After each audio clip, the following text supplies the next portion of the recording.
Neurodiversity can be a challenging diagnosis, whether you are neurodivergent, neurotypical, or just looking to understand someone who has a diagnosis. My name is Juana, and this podcast was created to be a resource for you. We will provide tools and engaging conversations to help navigate the journey from the diagnosis to hope and create community along the way. Because by creating community, we are helping today's current kids, young adults, and also building a more inclusive world for future generations. Good morning, everyone, or good afternoon, wherever you are in the part of the world. I'm not in the studio. We were supposed to record in the studio. I have a little bit of a cold, so that's the reason that we're doing it over Zoom. I have a great ESC teacher and right here with us. So her name is Jessalyn Burden, and I will let Giselle to introduce to everyone. Okay, hi. Thank you so much for having me today. I'm Jessalyn. I am an ESC public teacher turned entrepreneur, special education tutor. I went to the University of Southern Mississippi and studied special education and elementary education and got 2 degrees there and an endorsement in reading. And that was all during COVID. So my first year of teaching was in the middle of COVID. And so that was very, very interesting. And that was in Mississippi. And then my husband got a job down in Florida a couple years ago, and I worked as an ESC teacher in Wellington for a year.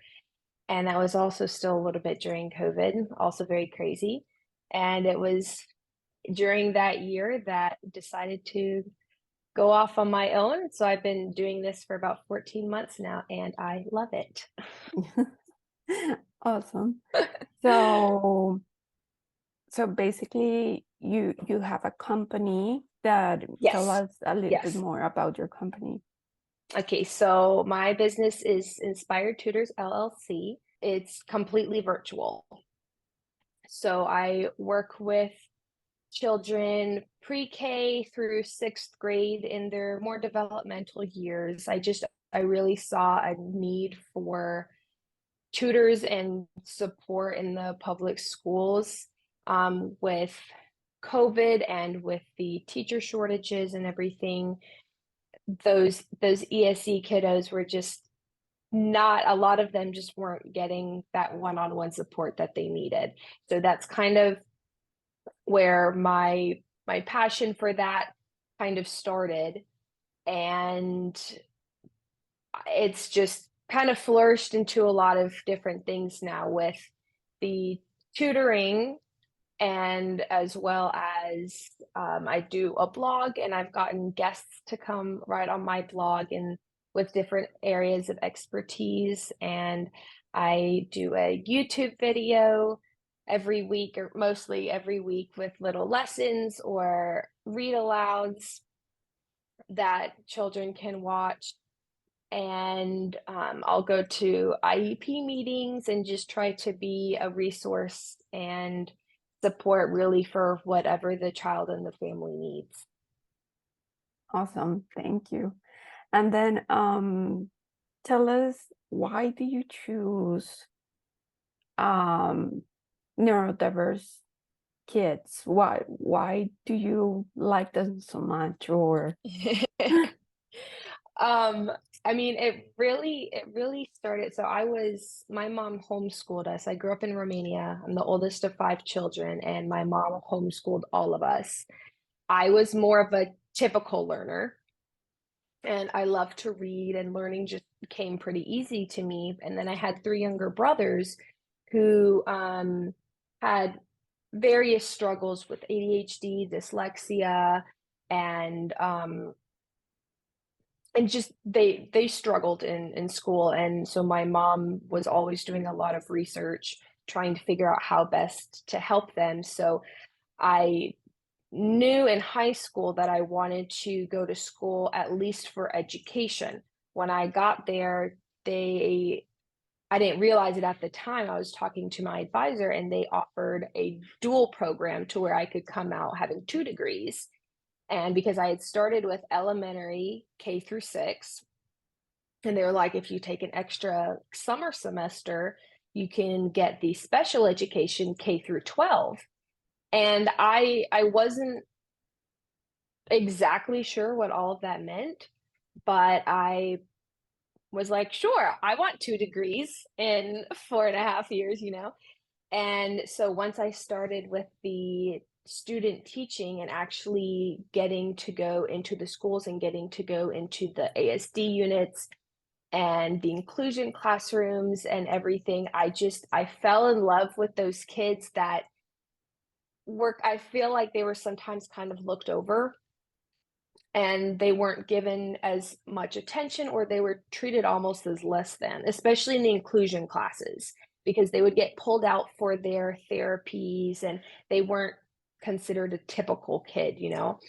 And I wanted to work with them. I loved sitting, working one-on-one, because they just needed, some of them just need just that extra one-on-one support from a teacher or something. And so that's really why I saw that they needed that, and I just fell in love. From starting with the student teaching, I knew that I didn't want to just go be a regular elementary teacher. I wanted to work with the special kids. Well, actually, the ESE, if we can say more about it, is like exceptional. What are Exceptional student education, yeah. Yeah. So it's not like the special kids, it's like the exceptional, because Exceptional. yeah, because when you have a dyslexic kid, or when you have a dysgraphia kid, or even a kid in autism, I don't know, you're the teacher, you know more, but like you have to get out of the box in order to teach the child, right? Yes. Yeah. Because most teachers, when they teach, they're given, a list of, they're given lesson plans, and they're given exactly what they have to teach, right? Well, the 2 different schools that I worked at, I was an ESE teacher technically in Florida, and then an inclusion teacher in Mississippi. And you're not given anything.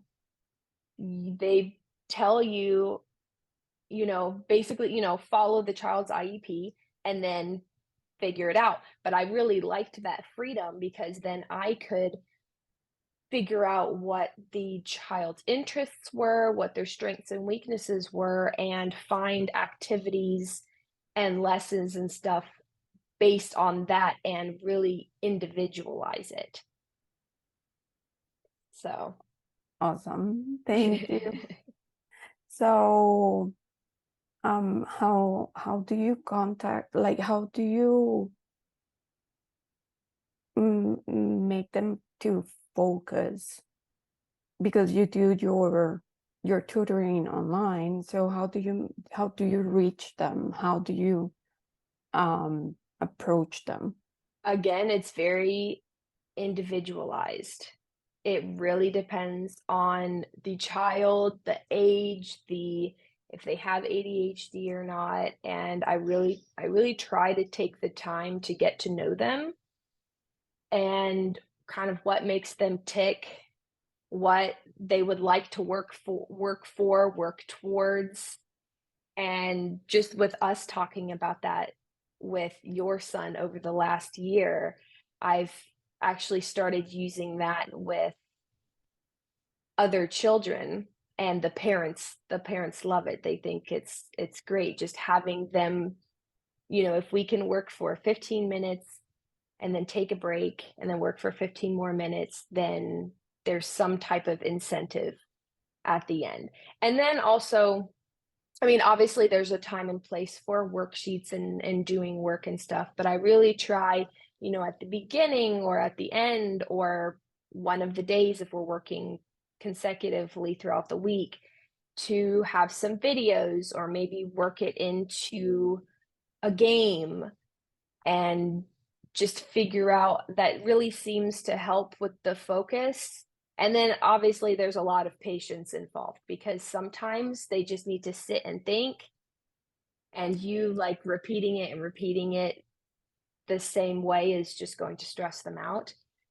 And so I go in with the expectation that, okay, we might not get 10 questions completed. Sometimes we only get 2 or 3, but as long as they're understanding it and we're doing something, then I think that's what's important.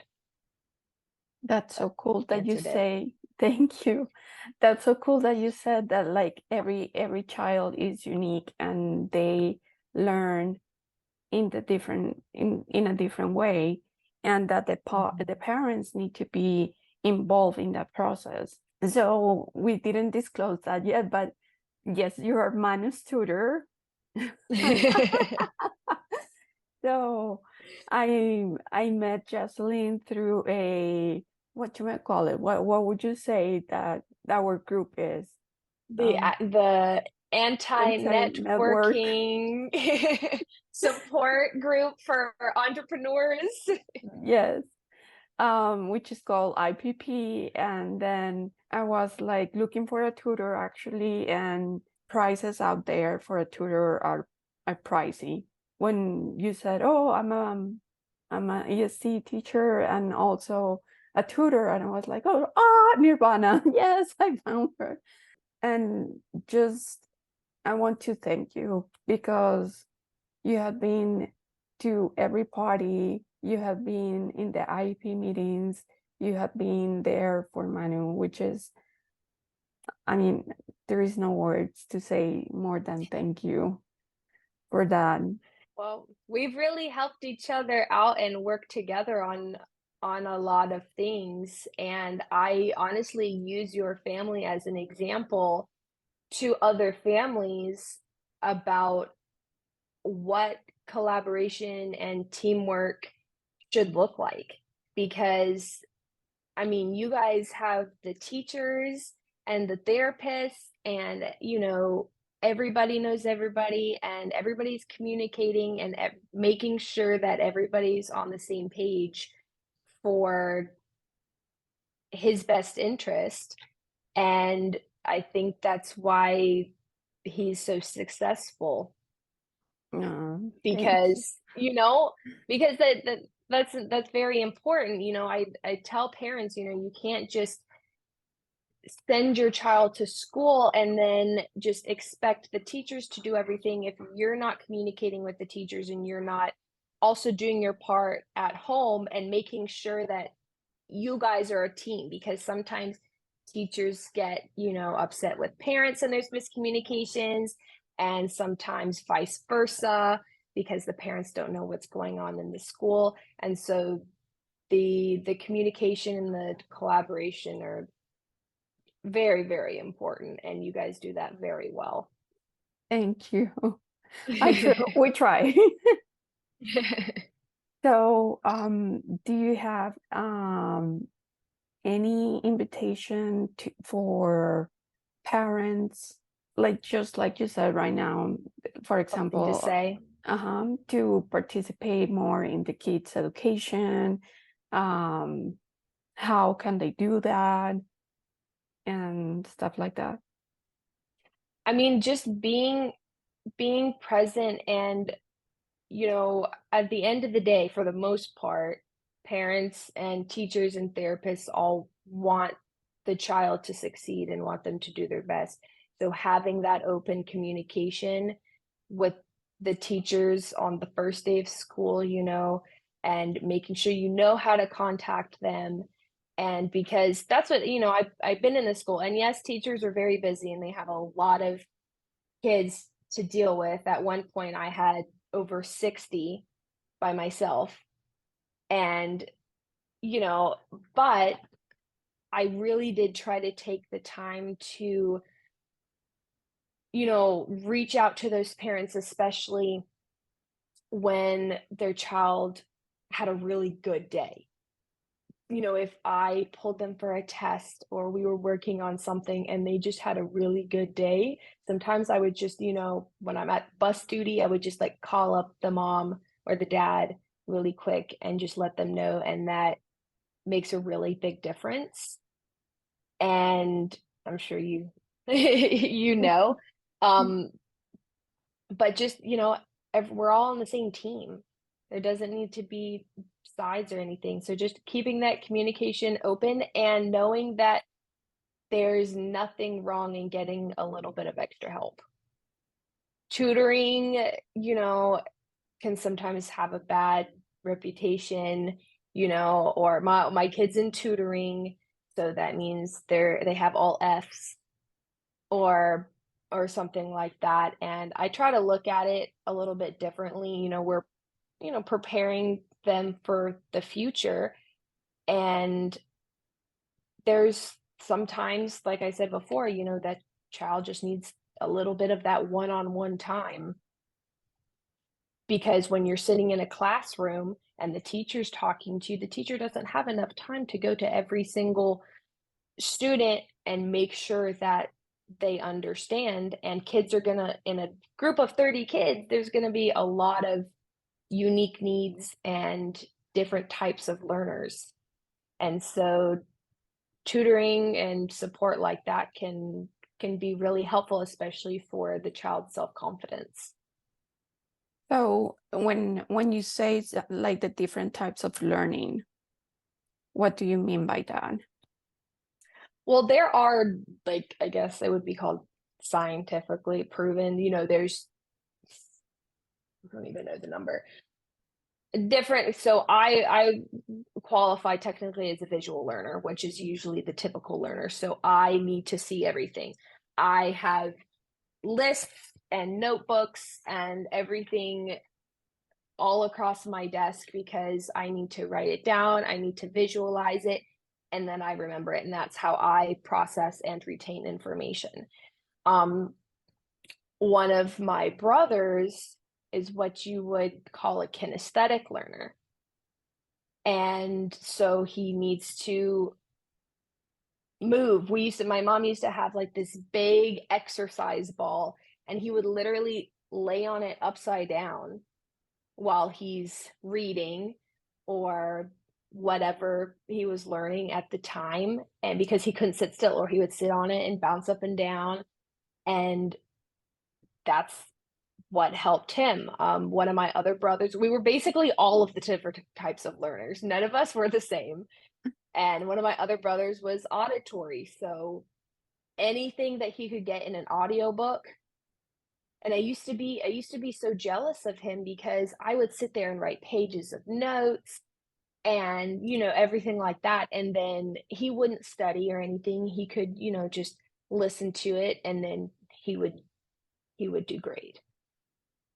And then those are the main ones. And then there's the more like math and science minded, and the more, the arts minded. And that's kind of, the way that you learn. But yeah, usually kids are going to fall into one of those categories in some way or another.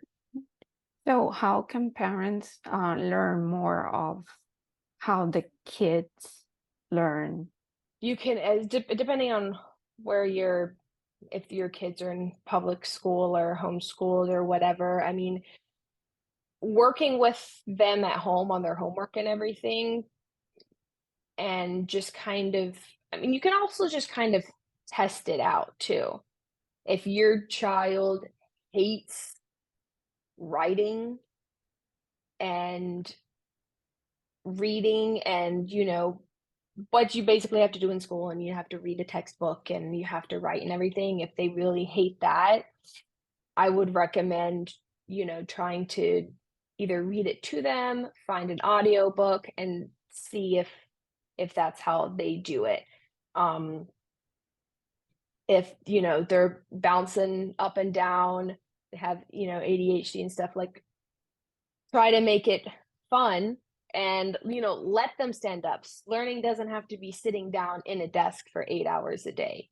let them stand up and walk around, let them sit on a bouncy ball and do it that way, and just, try things out, ask the teacher, kind of what they're doing when they're sitting in a desk all day. Are they, fidgeting a lot? I have all types of fidgets that, I would give my kids that they could just kind of play with under the desk.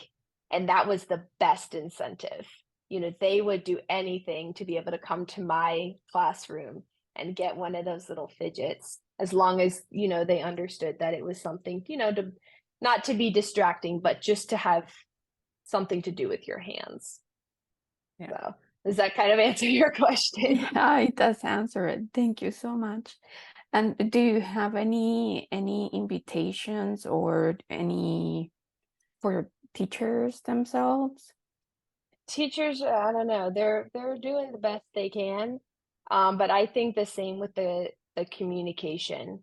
Let the parents know that you have the child's best interest in mind. And what I used to do is, if the child had any outside therapies or outside tutoring or anything, I would try to make sure that I was in contact at least a little bit, once or twice, with those people, to try and make sure that everybody's on the same page, and asking them, okay, well, how are they? And this was also in preparation for IEP meetings and everything like that. And just asking them how they are in those different settings. So when they are doing work or reading at home, is it the same as when they're in school? Is it the same when they're in tutoring, or are they acting different in every area? But yeah, communication, that's really all I can think of right now. But Awesome. Thank you. And how can people find you if they need a tutor? I'm on a lot of different platforms, and it's all just Inspired Tutors. So my YouTube channel, and I always have a link to my website on there, it's just Inspired Tutors. My Instagram is at Inspired Tutors, and so it's got my logo is the profile picture.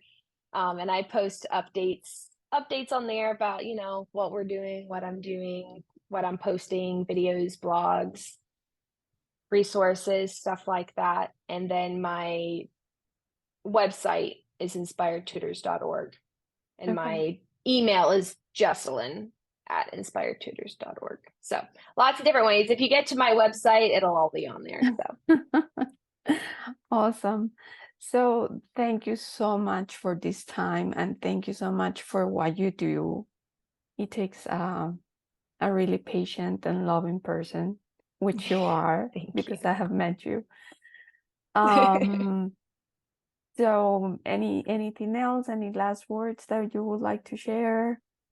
I don't think so. I appreciate this, and I appreciate you guys so much. And Manu, I love Manu. Oh, And I just thank you for all of your support. thank you. Have a great day. All right. Bye. Bye. Thank you so much for joining today. And remember, if you have any questions or comments, please email me at juanav@manuforinclusion.org. Have an awesome day and see you next time.